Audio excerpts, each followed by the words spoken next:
Hey, welcome back to the channel. How you doing, everyone? Just making sure everything's set, lights on point, new location, just switching things up a little bit. Well, today we're going to be talking about my new lens that I've been using on my Leica M10. Why do I keep calling it the M240? Yeah, it's right here. This guy, my Safari.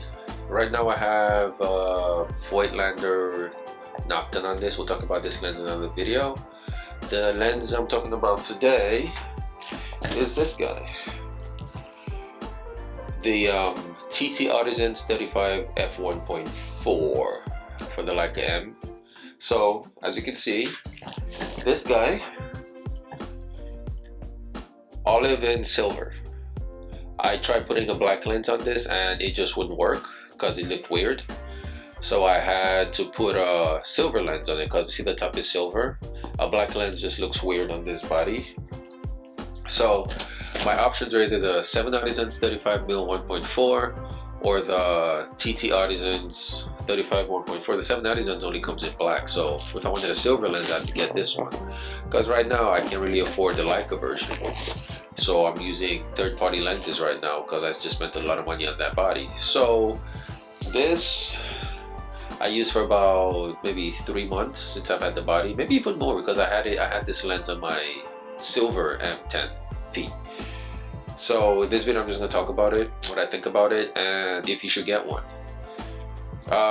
First things first, the build quality is amazing. It comes in this beautiful box that they send you the lens in. It's like a white box with velvet felt on the inside. It's really cool. I like that it has its hood and the cover. It's all metal too. That's all metal. It's a really nice lens, well put together. It looks like a Leica lens. It looks really high quality, feels high quality. I like the tab. Focus tab is always a win on a Leica rangefinder system. I like the focus tab. Really nice construction. Wide open, because if you're going to buy a 35mm 1.4, if you buy any 1.4 lens, you want to be able to shoot it wide open. Wide open and super sharp. I like the center, really sharp. I'll show you some images, but in my opinion it kind of falls apart in the edges. And the deal breaker for me was when I did a shoot at night in the city.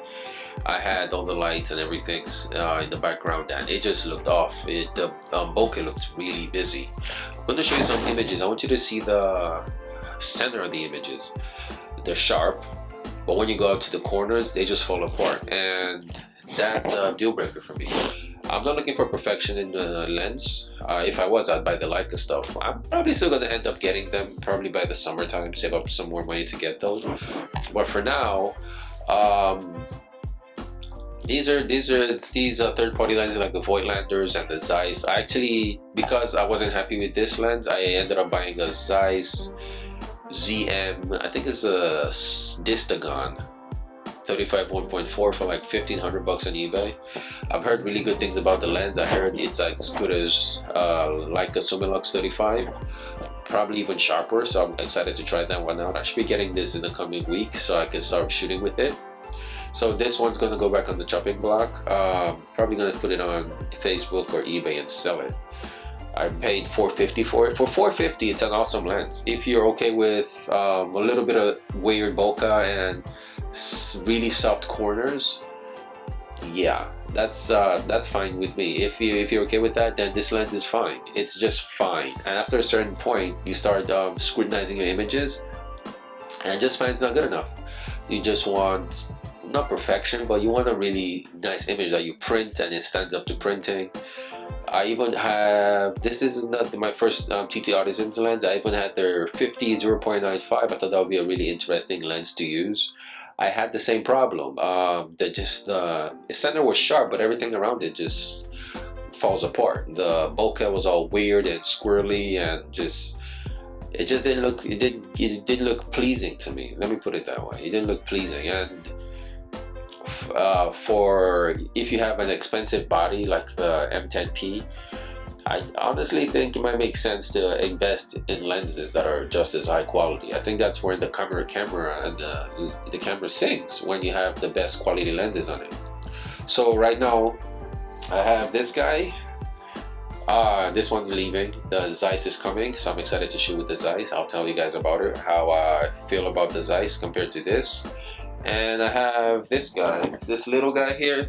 It's actually a really good lens. I did one photo shoot with this so far, one full shoot with this, and I really like the images that came out of this. Really sharp. Just the vignetting, we'll talk about that when I do a video about this lens. I need to shoot more with it. It's hard to do shoots these days, man. Everyone's busy, everyone's socially distancing. It's kind of weird to do photo shoots in the pandemic. Who would have thought? So that's the challenge I'm having with this lens. I haven't been able to shoot with it, but the 35 is going. I'll show you images. I got some really cool images with the lens, to be fair. It also comes down to your concept, your location, your composition, lighting. All that stuff makes a difference too. But when you're looking for technical qualities, this lens just doesn't live up to what I need from a lens. Like I always tell people, you should have, my Leica camera is just for fun. It's a fun camera, you know. I use it when I want to have a fun photo shoot, when I want to be, you know, more creative, when I want to just relax and shoot, when I'm not doing paid stuff, when it's just personal stuff. So that's what I use the Leica for. So I don't need perfection, but I still want something really nice. So that's why I'm leaving the Chinese lenses for now. They're affordable, but they don't come up to the quality that I would want from a Leica body. That's just me. It might work for somebody else, but for me, it's not gonna cut it. So let me know what you guys think. Have you guys used any of the TTartisan 7 Artisans lenses? Let me know what you think. I like the look of it. I love that it has a focus tab. I'm gonna miss the focus tab, that's for sure, because it just makes rangefinder focusing a lot easier. That I'm gonna miss. But otherwise, I'm not really happy with the quality of the images. The edges, man, oof. After that night shoot, I was just done with it. I was really disappointed in the results that I got.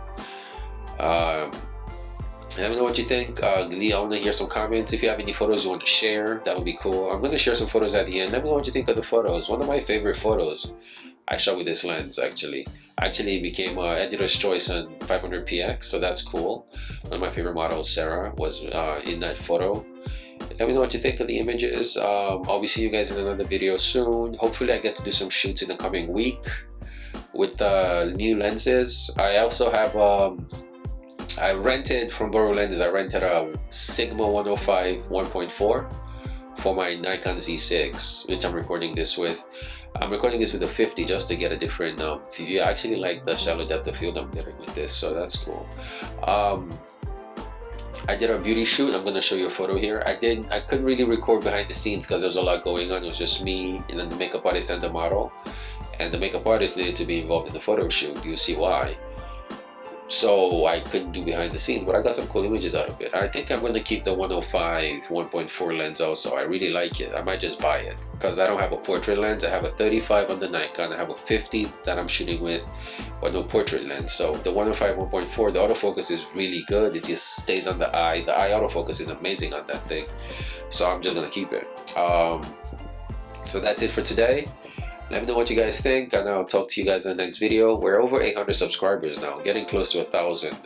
That's awesome. 1,000 subscribers sounds wonderful. So please, if you're new to the channel, please subscribe. I'm gonna work on making more videos as much as I can. It's just hard to make content when you're not really out there shooting. I have a few more things that I'm acquiring to play around with, and I'll be featuring those in upcoming videos. So let me know what you guys want to see. If you guys want more behind the scenes of photo shoots or more technique stuff, more lighting stuff, let me know. Please subscribe, and I'll talk to you guys in the next video. Bye.